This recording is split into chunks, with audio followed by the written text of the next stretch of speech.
The iPhone 16 Pro Max boasts the largest display ever in an iPhone at 6.9 inches as well as the longest tested battery life of any iPhone yet. We also appreciate the camera upgrades and camera control button, but Apple Intelligence lacks that wow feature for now and the charging speed could use a boost.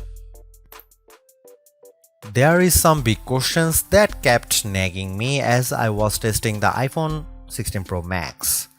Does the larger screen make it compelling or too big? Is the new camera control a game changer or a gimmick? How well do the Apple Intelligence features actually work? If the iPhone 16 Pro Max has the best iPhone battery life ever, how long does it last? After testing this flagship phone for several days, I'd say that it is indeed a handful, and while I am encouraged by some of the Apple Intelligence features I tested in a beta that's arriving next month, more AI capabilities will be coming later. Still, the battery life from the iPhone 16 Pro Max is insane and the camera's predictably great, so this is one of the best phones money can buy. Apple clearly still has some catching up to do with AI and the design hasn't changed much with the exception of slightly slimmer bezels. But this is the new iPhone I'd buy with my money. The ginormous 6.9-inch iPhone 16 Pro Max starts at $1,199 with 256 GB of storage and goes on sale September 20. You can upgrade to 512 GB for $200 more and another $200 will get you 1 TB. I have been a Pro Max user for years since the iPhone 11 Pro Max, but after testing the new iPhones, I'm actually torn about the iPhone 16 Pro Max. It has the largest display ever of any iPhone at 6.9 inches. Yes, the thinner bezels help keep the device somewhat compact, but it is still taller, wider and heavier than the iPhone 15 Pro Max, which I thought was the near perfect size and weight for a big screen phone. I have gone from feeling like I cheated the system to feeling slightly cheated. This might be an unpopular opinion, but I think the new Pro Max is a little too big, at least for my hands. It's more of a stretch now to do simple things like scrolling through web pages or TikTok, and once you put a case on your iPhone 16 Pro Max, it's like a mini tank. The good news is that the Pro Max is built to be more durable. In addition to having a titanium band, Apple claims that the improved ceramic shield display on this model is 50% tougher than the last generation. We can't drop these units, but on paper it's encouraging. The iPhone 16 Pro Max comes in 4 colors: titanium white, titanium black, natural titanium and desert titanium. Our iPhone 16 Pro came in the natural, which looks fairly modern, but I prefer the desert color as it pops more.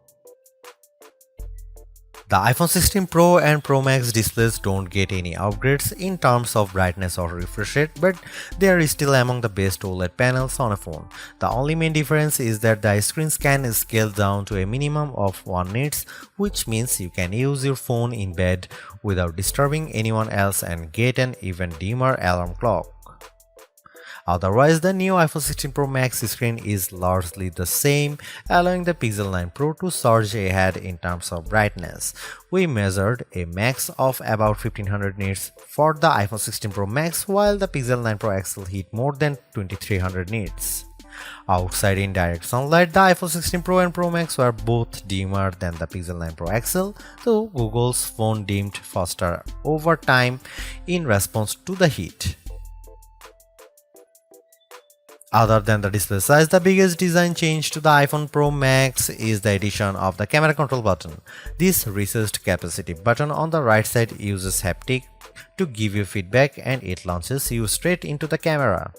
No more having to fumble for the on-screen camera shortcut, and you can now use the action button for another shortcut. This thing is pretty easy to use in both portrait and landscape mode. So what can you do with camera control? A lot actually. A quick press snaps a photo and a long press starts recording a video, but I'm not a fan of the fact that the video stops when you take your finger off the button. You can also slide your finger across the button to zoom in and out, which is pretty smooth. Not as smooth is the double soft press, which launches a sub-menu of various options, from tweaking the depth and exposure to toggling between multiple photographic styles. Camera control works well, but applying just the right amount of pressure and remembering what a single press and double press do takes practice. I also wouldn't recommend taking macro shots with the camera control, as it shook the camera when I got super close to a subject. The iPhone 16 Pro Max gets a bunch of camera upgrades, starting with a new 48 megapixel fusion camera for the main shooter that's designed to read data faster. The result should be zero shutter lag and faster focus. I took some shots of people passing by on scooters and moving taxis at the same time on the iPhone 16 Pro Max, and iPhone 15 Pro Max and the new iPhone was indeed faster. The results were not necessarily sharper too, as you can see in this side-by-side comparison. Here are some camera samples of iPhone 16 Pro Max.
The iPhone 16 Pro Max's video gets an upgrade, with 4K video capture up to 120 frames per second, and there's some pretty neat things you can do with that footage.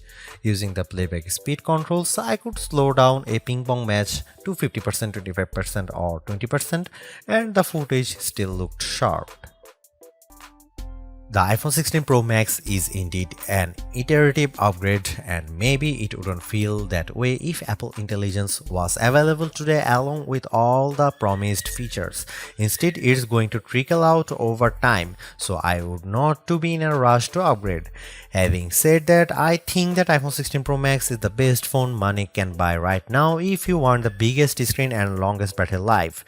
It lags in zoom versus the S24 Ultra, but you get more endurance, better camera quality, and plenty of creative features like photographic styles and audio mix. I actually preferred the AI capabilities of the Pixel 9 Pro XL series with its smarter Gemini Live voice assistant and other features like Add Me for photos and Pixel screenshots. But the Pixel's performance and battery life trail the iPhone 16 Pro Max. For me, the iPhone 16 Pro Max retains its title as the best phone, but it's not because of Apple Intelligence.